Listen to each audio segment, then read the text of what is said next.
Hola, bienvenidas y bienvenidos a este vídeo en el que vamos a tratar del modo de la contingencia.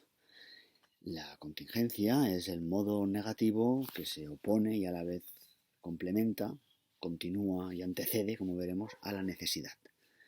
Recordad que cuando estábamos funcionando bajo el modo de la necesidad, resulta que encontrábamos relaciones que vinculaban todas las cosas con las que nos manejábamos.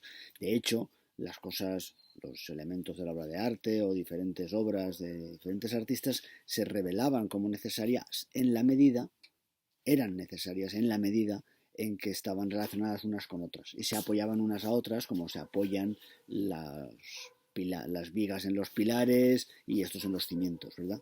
Cuando hay una relación así, cuando de los cimientos salen los pilares y sobre ellos colocamos las vigas y luego las vigas para meter el tejado, cada uno de esos elementos es necesario. Es imprescindible que esté y que no se vaya a tomar un café si no queremos que se nos caiga la casa. Vale, pues ahora vamos a la contingencia. La contingencia, compañeras y compañeros, sucede o bien cuando ya tenemos todos los elementos necesarios y no cabe añadir nada más que de alguna manera enriquezca, nutra y convierta en más necesario aún aquello que hay, es decir, cuando la necesidad está ya saturada, cuando tenemos todos los pilares y todas las vías que necesitamos, podemos añadirle más, pero ya no aportan nada. Eso sería una contingencia. Y en arte es muy recurrida, como veremos enseguida. Pero hay otra contingencia que a Harman le inquieta y le perturba especialmente. Y es que en el origen de toda necesidad, en el primer paso que abre toda necesidad, hay una contingencia. ¿Por qué se hace el cimiento aquí y no 1,5 metros más para allá? Alguien tiene que tomar esa decisión, alguien tiene que hacer un gesto arbitrario, contingente, a partir del cual surgirá o no una necesidad. Así que tenemos lo que es la contingencia, el modo negativo de la necesidad, es decir, la insignificancia o impotencia repertorial, ¿verdad? Eso sería la contingencia. Y si llega a esa especie de insignificancia repertorial, bien por exceso, porque ya no podemos añadir nada, o bien por defecto, porque aún no hay un repertorio constituido al que aclamarnos. Y esa primera pieza, por tanto, no puede jamás ser necesaria. Esto me recuerda mis historias. Una de mis historias, cuando vine a vivir a Madrid, compraba siempre en el mercado de Delicias. Y una vez que querría yo, que sé, bacaladillos, y no tenían, el pescadero me dijo, mira, vete a ese otro de al lado, que es mi primo, que a ver si él tiene bacalaillos. Total, que me fui al primo de mi pescadero y me dijo, mira, pues no tengo, pero vete a aquella señora de allá, que es mi cuñada, igual ella tiene. Y digo, va. Y de la cuñada pasé al abuelo y del abuelo pasé al suegro, en fin, el mercado entero estaba tomado por la misma familia que había ido ocupando todos los puestos de pescadería. Y le dije, no, ya no sé a cuál, dije, qué maravilla, ¿no? ¿Qué pasa? Que sois todos de La Coruña o de algún puerto de mar y esto es vocacional. Y dijo, no, que va, si somos de un pueblo de León. Y dice, lo que pasa es que el primero que se vino del pueblo, allá en los años 60, pues encontró trabajo, pues vete a saber por qué, en una pescadería. Y claro, desde entonces, cada vez que llegaba un primo, o un cuñado, o un vecino, pues le colocaba en la misma pescadería o en otra que se enteraba que le hacía falta gente o lo que sea. De tal manera que al cabo de un tiempo habían generado todo un repertorio de pescaderías en el cual trabajaban todos los vecinos del pueblecillo este de León, todos los que habían venido a Madrid.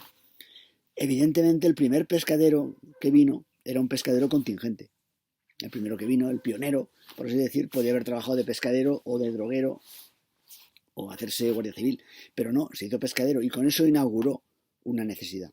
Ojo, podría haber pasado también que no la inaugurara, porque fuera un revirado o fuera un pescadero contingente autista, en cuyo caso no tendría mayor interés en ayudar a sus convecinos y familiares a encontrar trabajillo y entonces no hubiera fundado una necesidad.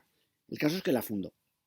Y evidentemente, dado cierto nivel de saturación de señores de León y señoras en las pescaderías de Delicias, pues igual ya los que venían ya no añadían nada a la potencia de ese repertorio.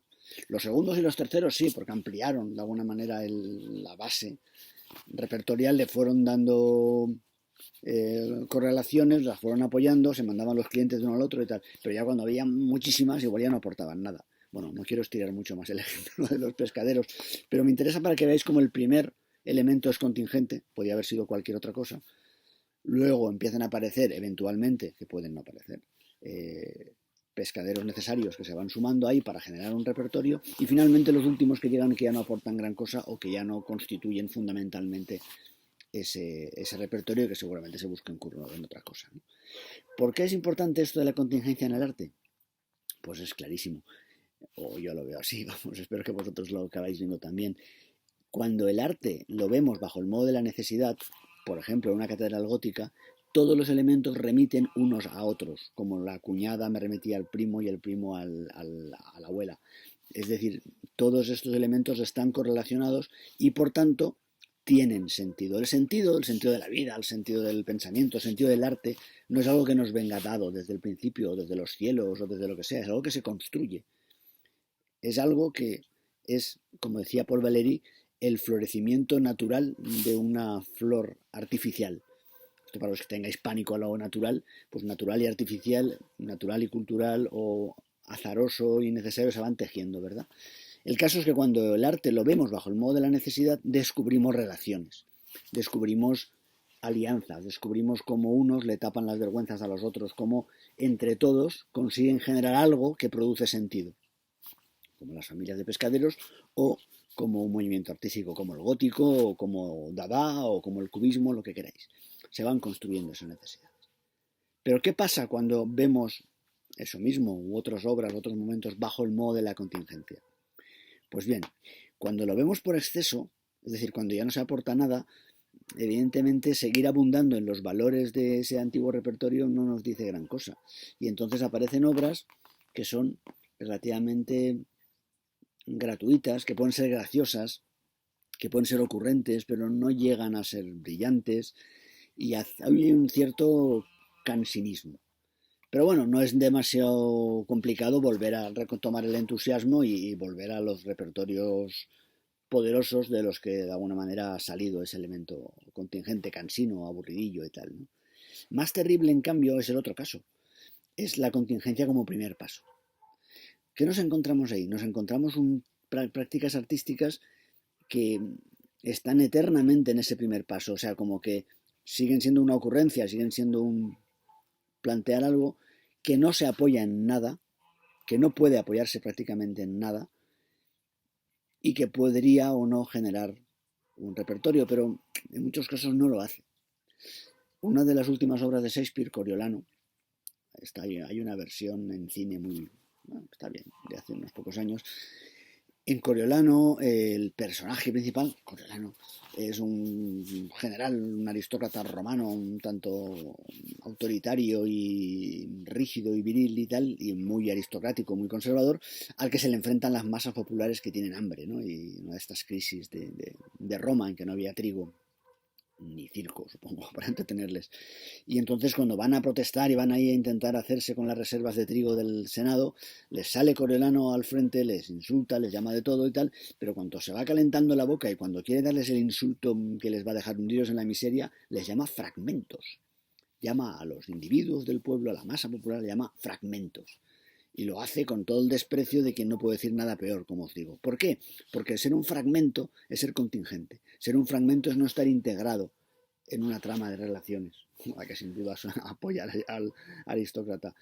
Ser un fragmento es lo peor que te puede pasar en términos de ser capaz de producir sentido. Jamás podrás producir sentido si eres un fragmento. Solo si otros fragmentos se van sumando a tu fragmenteidad y entre todos vais generando algo así, con un repertorio, o bien, como veremos la semana que viene, das el salto a lo posible, a la experimentación, al juego, y asumes gozosamente tu condición de fragmento. Digamos que en la contingencia somos fragmentos, pero somos fragmentos tristes, depotenciados. Teníamos una potencia y la hemos perdido. Éramos pueblo y somos fragmentos, ¿vale? Y digamos que cuando estamos en la contingencia esta por exceso, entramos en un proceso que yo llamaría de coherencia, o sea, de pérdida lenta, progresiva y ciertamente terrible de la coherencia, de la capacidad para encontrar sentido, ¿vale? Y cuando somos fragmentos del otro lado, ya como primeros pasos, como tanteadores, pues también somos fragmentos un poco tristones, porque no somos capaces, no nos sentimos capaces de fundar nada. Y entonces lo que hacemos son gestos en el vacío. Claro, no quiero ser cruel, pero en ciertos momentos el arte contemporáneo, tal como lo vemos en Arco, en galerías de arte y tal, se aproxima mucho a esto, porque ha sido incapaz, muchas obras lo son, y no es culpa de los artistas, es culpa de nuestro tiempo seguramente, no culpa, es característico de nuestro tiempo, ¿no? Esa incapacidad para volver a generar tramas de sentido. Y entonces estamos perdidos y perdidas. Y ojo, eso no es malo, es todo este forma de pensamiento modal que os estoy introduciendo, no está el modo bueno, que es la necesidad, y el modo malo. No, no, no. Todo fluye, todo cambia. Nosotros cambiamos de apreciación, de modo y tal, lo cual no significa, lo voy a decir a Rubén, que esto sea subjetivo, que sea completamente arbitrario en absoluto. O sea, esto está de alguna manera vinculado unos momentos con otros, unas lógicas con otras y tal. Así que os invito a que os convirtáis esta semana o mientras dure la lectura de este capítulo en investigadores de fragmentos, en investigadores de coherencias perdidas o en investigadores de aquello que echamos de menos y nunca hemos tenido como un repertorio. Y que veáis si esto, de alguna manera, tiene algo que ver con alguna obra de arte que tengáis en mente o que podáis considerar utilizar para vuestras investigaciones. Y lo dejo aquí porque son 11 minutos, yo nunca hago vídeos tan largos, Dios me libre. Venga, hasta luego.